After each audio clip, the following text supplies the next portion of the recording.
சொல்லப்போனால் இந்த நளினமோ பெண் தன்மையோ இல்லை அடக்க ஒடுக்கமோ இல்லை அடங்கி போகிறது பொறுத்து போகிறது இதெல்லாம் அவங்க கிட்ட இருக்காது.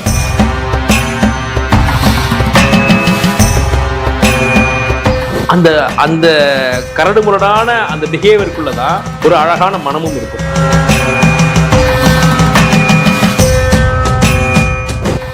ஒரு பொம்பளையா இருந்துட்டு இவ்வளவு கம்பீரமா இருக்காளே அப்படின்னு இயல்பாவே அவங்களுக்கு ஒரு பொறாமை சண்டையா மாறும். இவங்க எப்படின்னா ஃபயர் பிராண்ட், நெத்திக்கு நெத்தி நேருக்கு நேர் பேசுவாங்க. என்ன உனக்கு என்ன வேணும், என்ன பிரச்சனை, நான் உனக்கு என்ன பண்ண அப்படின்னு கேட்டுருவாங்க.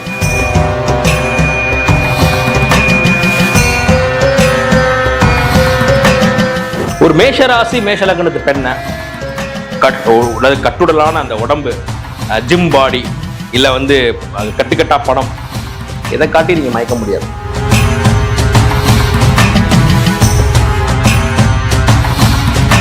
நெற்றிக்கண் திறப்பினும் குற்றம் குற்றமே வாழ்வாங்க. ஒரு மேலதிகாரி தவறு பண்ணா நீ பண்ணது தவறுன்னு மூஞ்சிக்கு மூஞ்சி சொல்லக்கூடிய தெம்பு, தைரியம், திராணி ஒரு மேஷராசி மேஷ லக்ன பெண் கிட்ட தான் இருக்கும். அவங்களால அடங்கி ஒடுங்கி அதை மறைச்சு அவங்க ஃபேஸ் பண்றதுக்கு பயப்படுறது இந்த கதையே அவங்களுக்கு கிடையாது.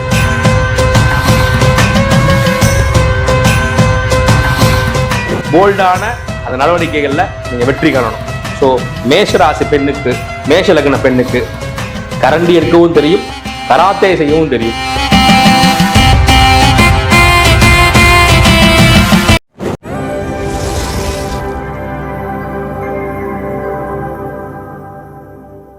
வணக்கம். இன்றைய நாள் மேஷ ராசி மேஷ லக்னத்து பெண்கள்.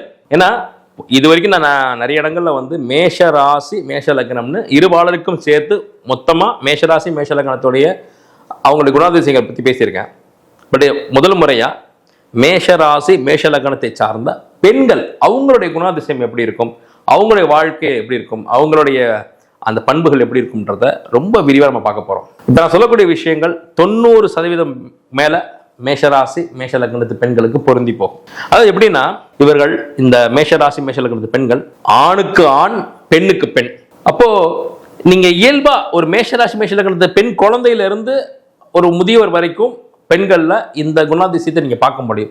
ரொம்ப ஆளுமை நிறைந்த ஒரு பெண்மணியா இருப்பாங்க. அவங்களுக்கு இது ஆண் செய்யற வேலை, இது பெண் செய்யற வேலை, இது ஆணால் மட்டும்தான் செய்ய முடியும், இது பெண்ணாக நம்மளால செய்ய முடியாது அப்படிங்கிற எண்ணமே இருக்காது.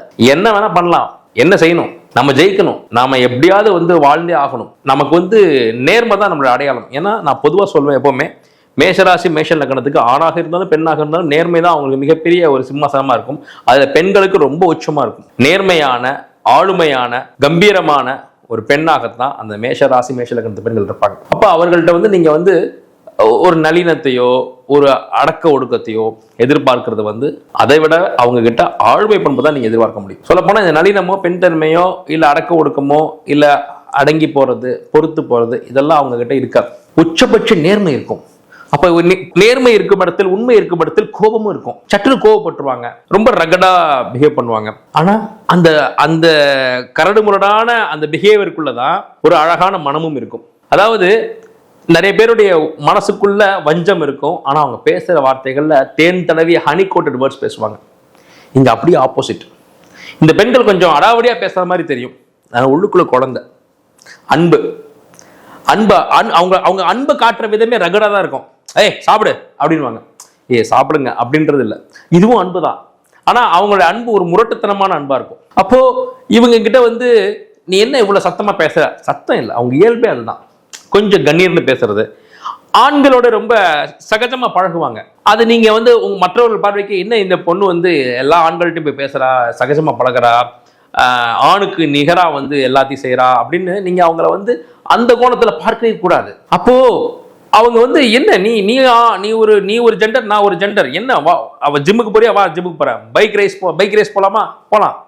எனக்கு தெரிந்த மேஷராசி மேஷ லக்ன பெண் ஒருத்தாங்க வீக்கெண்ட் ஆயிடுச்சுன்னா அவங்க இங்கேருந்து பைக்கில் புல்லட்ல பாண்டிச்சேரி போயிட்டு அன்னைக்கு ஈவினிங்கே திருப்பி சென்னைக்கு வந்துருவாங்க. நான் கண்ட உண்மை. எத்தனையோ மேஷராசி மேஷ லக்ன பெண்கள் பார்த்தீங்கன்னா அந்த குடும்பத்தோடைய தூணா இருக்கிறாங்க. கணவர் சரியில்லைன்னா கூட பரவாயில்ல, நாம கட்டி இழுத்துடலாம், குழந்தைங்க நம்ம கவனிச்சிடலாம், குடும்பத்தையும் கவனிச்சிடலாம், மாமனார் மாமியாரையும் கவனிச்சிடலாம், கொழுந்தனார் நாத்தனார் யாரா இருந்தாலும் ஓகே, உனக்கு என்ன வேணும், நான் வரேன், நான் ஹெல்ப் பண்றேன், என்னால முடியும், கவலைப்படாத அப்படின்னு உற்றார் உறவினருக்கும் அந்த குடும்பத்துக்குமே உறுதுணையா இருக்காங்க. இங்க ஒரு சின்ன சிக்கல் இருக்கு. மாமியார் இப்ப இவங்க வந்து ஒரு மருமகளாக ஒரு வீட்டுக்கு போறாங்க அப்படின்றப்போ தன்னுடைய மகனை விட இந்த பொண்ணு ஆளுமையா இருக்கு அப்படின்றத ஒரு சக பெண்ணா அந்த மாமியை கண்டுபிடிச்சிருவாங்க. கண்டுபிடிச்ச பிறகு இவங்களுக்கும் அவங்களுக்கும் ஒரு டக் ஆஃப் வார் வரும். எப்படின்னா இந்த மேஷராசி பொண்ணு ஒரு மாமியாரா உங்களுக்கு நான் எல்லாமே, ஒரு மருமகனா நான் உங்களுக்கு வந்து நான் வந்து மதிப்பு தர்றேன், உங்களை பார்த்துக்கிறேன், எல்லாமே நான் அன்புக்கு தான் அடிமை, என்ன அடிமைப்படுத்தும் நினைக்காதீங்க, அது ஒருபோதும் நடக்காது அப்படிங்கிறத வாய்மொழியாவும் சொல்லிடுவாங்க, தன்னுடைய செயலையும் காட்டிடுவாங்க. அப்ப ஒரு மேஷராசி மேஷ லக்ன பொண்ணுக்கு ஒரு நல்ல மாமியார் அமையறதுங்கிற ஒரு சவால் தான். ஏன்னா எந்த ஒரு மாமியாரும் வந்து மருமகன் வந்து அடக்க ஒடுக்கமா இருக்கணும், வீட்டோட இருக்கணும் அப்படின்னு. பட் இவங்களால அப்படி இருக்க முடியாது. பேப்பர் போடுற பையனை தன் தம்பி போல பாவிப்பாங்க. டே என்னடா என்ன பண்ற, படிக்கிறியா அப்படின்வாங்க. காஃபி போட்டிருக்கேன் உனக்கு போட்டு வரட்டுமா அப்படின்னு நிக்க வச்சு பேசுவாங்க. அப்ப இவ வந்து என்ன பேப்பர் போடுறவன்ட்ட பேசுறா, பால்காரன்ட்ட பேசுற கிடையாது. ஒரு ஆணினம் பேசுவார் இல்லையா, அது போலதான் இவங்க தன் வீட்டுக்கு வர்றவங்க எல்லாருமே உபசரிக்கணும், அவங்களுக்கு வேணுங்கிற செய்யணும். ஒரு ஆளுமை இருக்கும், ஒரு வள்ளல் குணம் இருக்கும், ஒரு தாராள குணம் இருக்கும். யாரா இருந்தாலும் வாங்க உள்ள, ஒரு மழைக்கு ஒதுங்கிய நபரை கூட உள்ள கூப்பிட்டு வச்சு டீ கொடுத்து பேசி யார் நீங்க மழை விட்டதும் போலாம் இருங்க அப்படின்னு உபசரிக்கக்கூடிய பண்பு எல்லாமே இந்த மேஷராசி மேஷ லக்னத்துல இருக்கும். நான் எழுதி தர்றேன். இந்த மேஷராசி மேஷ லக்னத்து ஆட்களோட பெண்களுடைய பக்கத்து வீடு வந்து பாத்தீங்கன்னா இவங்க மேல கோபமா இருப்பாங்க. ஏன்னா இவங்களுடைய நடவடிக்கைகள் பார்க்கும்போது இவர் பொம்பளையா இருந்துட்டு இவ்வளவு கம்பீரமா இருக்காளே அப்படின்னு இயல்பாவே அவங்களுக்கு ஒரு பொறாமை வந்து சண்டையா மாறும். இவங்க எப்படின்னா ஃபயர் பிராண்ட், நெத்திக்கு நெத்தி நேருக்கு நேர் பேசுவாங்க. என்ன உனக்கு என்ன வேணும், என்ன பிரச்சனை, நான் உனக்கு என்ன பண்ணேன் அப்படின்னு கேட்டுருவாங்க. அப்ப ஒரு மேஷராசி மேஷ லக்னத்தோடைய அந்த ஆளுமை குணத்தையும் அந்த இறக்கை குணத்தையும் இந்த ஈகை பண்பையும் நீங்க வந்து அதை தரிசிக்கணும். இவங்க எவ்வளவு இறக்க குணமா இருக்காங்க, பார்க்கதான் தரடு முரடு, ஆனா உள்ள ஃபுல்லா அவங்க வந்து ஒரு பூ போலங்க அப்படின்ற அந்த குணத்தை தான் நீங்க தரிசிக்கணும். மற்ற ஒரு சராசரியா ஒரு பெண்கள் இருக்கக்கூடிய அந்த வெக்கம் நளினம் அதையெல்லாம் வந்து நீங்க இவங்க கிட்ட போட்டு நீங்க கன்ஃபியூஸ் பண்ணிக்க கூடாது. மேஷராசி மேஷ லக்ன பெண்கள்கிட்ட நீங்க குடும்ப பொறுப்பை கொடுத்து பாருங்களேன், அவ்வளவு அழகா அந்த பொறுப்பை வந்து தூக்கி சுமப்பாங்க. ஏன்னா அவங்களுக்கு அந்த பொறுப்புகள் பிடிக்கும். ஒரு ஆணுக்கு நீங்க பொறுப்பை கொடுத்து செய்யும் போது என்ன ஒரு பெர்ஃபெக்ஷன் இருக்குமோ அதை விட மிக பிரமாதமா அந்த பொறுப்பை செஞ்சு அந்த குடும்பத்தை காப்பாத்திடுவாங்க. ஒரு ஃபங்க்ஷனோ ஒரு ப்ரோக்ராம் ஒரு மேஷராசி மேஷ லக்ன பெண் கிட்ட கொடுங்க, மா இந்த இதுக்கு நீதான் பொறுப்பு, இந்த வார்த்தையை நீங்க பயன்படுத்துங்களேன். ஒரு மேஷராசி மேஷ லக்ன பெண்ணுகிட்ட உன்னதான் நம்பி இருக்கோம், நீதான் இதுக்கு பொறுப்பு, இந்த ஃபங்க்ஷனை எடுத்து நடத்த உன் பொறுப்பு அப்படின்னு மட்டும் அந்த மேஷராசி மேஷ லக்ன பெண் கிட்ட கொடுத்து பாருங்க. எந்த வயதா வேணா இருக்கட்டும், என்கிட்ட பொறுப்பு கொடுத்தீங்க, என்னையா நம்புறீங்க, நான் பாத்துக்கிறேன் அப்படின்னு சொல்லி தன்னை விட வயது குறைந்தவங்க தன்னோட வயதுல மூத்தவங்க, ஆண், ஒரு வயதானவங்க, ஒரு குழந்தை, எல்லாரையும் எப்படி ட்ரீட் பண்ணணுமோ அப்படி ட்ரீட் பண்ணி யார்கிட்ட என்ன வேலை வாங்கணுமோ வேலை வாங்கி அந்த ப்ரோக்ராமை இழுத்து சேர்த்து அப்படியே அதை கரெக்டாக டயத்துக்கு வந்து எல்லாத்தையும் கொண்டு வந்து அந்த ப்ரோக்ராமை சக்ஸஸ் பண்ற வல்லமை எல்லாமே அந்த பெண்களுக்கு, அந்த மேஷராசி மேஷ லக்ன பெண்களுக்கு இருக்கும். நீங்க தான் மேஷராசி மேஷ லக்ன பெண்ணுடைய அந்த ஆளுமையை இனம் கண்டு அவங்களுக்கு அந்த பொறுப்பு கொடுத்து அவங்களுடைய அந்த போல்டான அந்த நடவடிக்கைகள்ல நீங்க வெற்றி காணணும். ஸோ மேஷராசி பெண்ணுக்கு மேஷ லக்ன பெண்ணுக்கு கரண்டி எடுக்கவும் தெரியும், கராத்தே செய்யவும் தெரியும். ஸோ எல்லா வல்லமையும் பொருந்திய இந்த மேஷராசி மேஷ லக்ன பெண்களை போற்றி அவங்களை புகழ்ந்து அவங்களுடைய அத்தனை நல்ல விஷயங்களையும் நீங்க தரிசிக்கணும்னு கேட்டுக்கிறேன். ஒரு மேஷராசி மேஷ லக்னத்து பெண்ணை கட்டுடலான அந்த உடம்பு, ஜிம் பாடி, இல்லை வந்து கட்டுக்கட்டா பணம், இதை காட்டி நீங்க மயக்க முடியாது. பணத்தை காட்டி நீ விலைக்கு வாங்க முடியாது. எனக்கு பணம் தேவைதான், ஆனா பணம் என்ன விலை பேச முடியாது அப்படிங்கிறது உறுதியா இருப்பாங்க.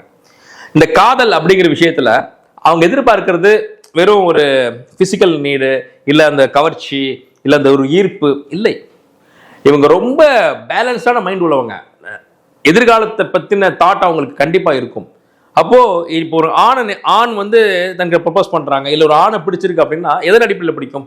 அவங்ககிட்ட ஒரு சின்சியாரிட்டியும் அவங்ககிட்ட ஒரு நேர்மையும் ஒழுக்கத்தையும் அடுத்த கட்ட லைஃபுக்கு இல்லை இந்த தாம்பத்திய வாழ்க்கையில நம்ம கூட லைஃப் லாங் டிராவல் பண்ணிடுவானா, நம்மளோட குழந்தை, நம்மளோட எதிர்காலம், நம்மளோட கெரியர் எல்லாத்துக்கும் கூட ஒரு துணையாக வந்து நிற்பானா, உறுதுணையா இருப்பானா அப்படிங்கிறத அவங்க பார்ப்பாங்களே தவிர நீங்க அவங்கள கவர்வதற்கு குட்டிக்கரணம்லாம் போட தேவையே இல்லை. நீங்க ஒரு நேர்மையான மனிதராக இருந்தாலே ஒரு மேஷராசி மேஷ லக்ன பெண்ணுக்கு உங்களை பிடிச்சிரும். அப்புறம் திருமணத்துக்கு முன்பும் ஒரு காதலியாவும் அவங்க உங்ககிட்ட டிசிப்ளினையும் ஒபீடியன்ஸையும் ஒரு சின்சியரிட்டி எதிர்பார்ப்பாங்க. நீங்க காதலராக இருந்து கணவனாக மாறும்போது இன்னும் அதிகமான சின்சியாரிட்டியும் இன்னும் அதிகமான அந்த பொறுப்புணர்வையும் எதிர்பார்ப்பாங்க தவிர, உங்கள்கிட்ட அழகு இருக்கு, கட்டுடல் இருக்கு, ஜிம் பாடி, உங்ககிட்ட கட்டுக்கட்ட பணம் இருக்கு, எல்லாம் இருந்து உங்ககிட்ட சின்சியாரிட்டியோ ஒரு பெர்ஃபெக்ஷனோ ஒரு ஒழுக்கமோ இல்லைன்னா they will definitely going to hate you. ரெண்டாவது வந்து அப்படி ஒருவேளை தனக்கு அமைந்த கணவர் சரியா இல்லை அப்படின்னா கூட சோர்ந்து போக மாட்டாங்க. நீங்க அவங்கள வந்து அதை காட்டி நீங்க அவங்கள வந்து டிகிரேட் பண்ணிட முடியாது, அவங்க டிஷ் பண்ண முடியாது. நீங்க she will be ready for everything. Okay, கணவன் அமையலையா, ஓகே, நோ டோன்ட் வரி, நான் இந்த குடும்பத்தை தூக்கி நிறுத்துறேன், குழந்தைகளை நான் பார்த்துக்கிறேன், அவங்களோட படிப்பு, அவங்களோட கெரியர், அவங்களுடைய அத்தனை எதிர்காலத்துக்கு நானே பொறுப்பு, இது நான் உருவாக்கிய சாம்ராஜ்யம் இறங்கிடுவாங்க. அந்த பொண்ணோடைய வீரியத்தை, அந்த பொண்ணோடைய வேகத்துக்கு யாராலும் ஈடு கொடுக்கவே முடியாது. இன்றைய தேதியில் ஆல்மோஸ்ட் எல்லாருமே இன்னைக்கு ஒர்க்கிங் உமனா மாறிட்டு வரோம், ஒரு உமன் ஆண்டர்பிரினர்ஸா மாறிட்டு வராங்க. அப்போ ஒரு மேஷராசி மேஷலக்ன பெண் தான் வேலை செய்யும் இடத்தில் தன்னுடைய உயர் அதிகாரி ஏதாவது ஒரு ரூபத்துல தங்கிட்ட மிஸ்பிஹேவ் பண்ண பார்த்தாலோ, இல்ல தன்னை இல்ட்ரீட் பண்ண பார்த்தாலோ, தன்னை தவறான வழியில் பயன்படுத்த முற்பட்டாலோ, பர்ஸ்ட் அவுட் பல்லார்னு ஓங்கி அரைஞ்சிட்டு உன் வேலையை வேணாம், உன் சம்பாத்தியம் வேணாம், எனக்கு எப்படி பொழைச்சுக்கணும்னு தெரியும், ஒரு இட்லி வித்து கூட பொழைச்சுக்கொண்டா, இந்த வேலை இருந்துதான் நான் வந்து பொழைக்கின்ற அவசியம் இல்லை, நீ என்னை இப்படி தப்பாதான் பயன்படுத்தி அதன் மூலமா நான் இங்க வந்து சம்பாதிக்கின்ற அவசியம் இல்லை அப்படின்னு தூக்கி எறிஞ்சிட்டு வரக்கூடிய சிவன் பிள்ளை அவங்க. நெற்றிக்கண் திறப்பினும் குற்றம் குற்றமேன்னு வாழ்வாங்க. ஒரு மேலதிகாரி தவறு பண்ணா நீ பண்ணது தவறுன்னு மூஞ்சிக்கு மூஞ்சி சொல்லக்கூடிய தெம்பு, தைரியம், திராணி ஒரு மேஷராசி மேஷலக்ன பெண் கிட்ட தான் இருக்கும். அவங்களால அடங்கி ஒடுங்கி அதை மறைச்சு அவங்க ஃபேஸ் பண்றதுக்கு பயப்படுறது இந்த கதையே அவங்ககிட்ட கிடையாது. நீங்க எந்த அளவுக்கு நேர்மையா இருக்கீங்களோ கண்ணாடி போல அதே நேர்மையை அவங்க உங்களுக்கு கொடுப்பாங்க. நீங்க அவங்க கிட்ட மிஸ்பிஹேவ் பண்ண பாத்தீங்கன்னா அதோட நீங்க அழிஞ்சீங்க, அவங்களை ஃபயர் பண்ணிட்டு தான் அவங்க வெளில வருவாங்க. அதனால ஒரு மேஷராசி மேஷலக்ன பெண் கிட்ட ஒரு சிவனிடம் எந்த அளவுக்கு நீங்க ஒரு உச்சபட்ச ஒரு பயபக்தியோடு நீங்க வந்து பழகணுமோ அந்த அளவுக்கு தான் நீங்க அந்த உச்சபட்ச நேர்மையோட நீங்க அவங்க அணுகியே ஆகணும். இவங்க வணங்க வேண்டிய தெய்வமும் சிவனும் முருகனும் தான். சிவன் கோயில் வழிபாடும் முருகன் வழிபாடும் இவங்க வாழ்க்கையில தேவையான அத்தனை வெற்றிகளையும் உங்களுக்கு கொண்டு வந்து சேர்க்கும். ஜாதகம் பார்க்கறதுக்கும், வாஸ்து பார்க்கறதுக்கும், பிரசன்னம் பார்க்கறதுக்கும், உங்களுடைய ஜாதகத்தை பார்த்து உங்களுக்கான தீர்வுகள், உங்களுக்கான ஃபியூச்சர் பிளான்ஸ்க்கு நீங்கள் என்ன பண்ணணும் அப்படிங்கிறத ஒரு கம்ப்ளீட் அனாலிசிஸ் இது எல்லாமே தருவதற்காக வெளிநாட்டு பயணங்கள், துபாய், சிங்கப்பூர், மலேசியா, ஸ்ரீலங்கா இந்த மாதிரியான வெளிநாடுகளுக்கு நாங்கள் நிறைய பயணங்கள் செய்ய இருக்கிறோம். அந்த நாட்டை சேர்ந்த நேயர்கள் உங்களுக்கு அப்பாயின்மெண்ட்ஸ் வேணும் அப்படின்னா கீழ்கண்ட எண்ணுக்கு தொடர்பு கொண்டு உங்களுடைய அப்பாயின்மெண்ட்ஸ் போட்டுக்கோங்க. நாங்கள் அடுத்தடுத்த பயணங்கள் தேதிகள் எங்கே அப்படிங்கிறதாலுமே நான் வந்து இந்த சேனலில் தெரிவிப்பேன். ஃபேஸ்புக்லேயும் நான் அப்டேட் பண்ணுவேன். ஃபேஸ்புக் மற்றும் மற்ற சோஷியல் மீடியாஸில் சமூக வலைதளங்களில் முறைப்படி அறிவிப்பேன். நீங்கள் உங்களுடைய அப்பாயின்மெண்ட்ஸை போட்டுக்கங்க. ஏன்னா ஃபாஸ்ட்டாக அப்பாயின்மெண்ட்ஸ் வந்து மூவ் ஆகிட்டுருக்கு. ஸோ உங்களுக்கான முன்பதிவை நீங்கள் வெகு சீக்கிரத்தில் நீங்கள் வந்து ஃபிக்ஸ் பண்ணிக்கோங்க. ஏன்னா ரொம்ப லிமிட்டடாக ரொம்ப கம்மியான நபர்களுக்கு பார்க்குறது தான் என்னுடைய எண்ணம். அதனால் உங்களுடைய அப்பாயின்மெண்ட்டை நீங்கள் கொஞ்சம் சீக்கிரமாக புக் பண்ணிட்டீங்கன்னா உங்களுடைய தேதி, என்னைக்கு வர்றேன், எப்போ வர்றேன், அந்த வென்யூ எல்லாத்தையும் உங்களுடைய வாட்ஸ்அப்புக்கு முறைப்படி அது அனுப்பி வைக்கப்படும். ஸோ முன்பதிவுக்கு கீழ்கண்ட எண்ணை நீங்கள் தொடர்பு கொண்டு முன்பதிவு பண்ணிக்கோங்க. நன்றி.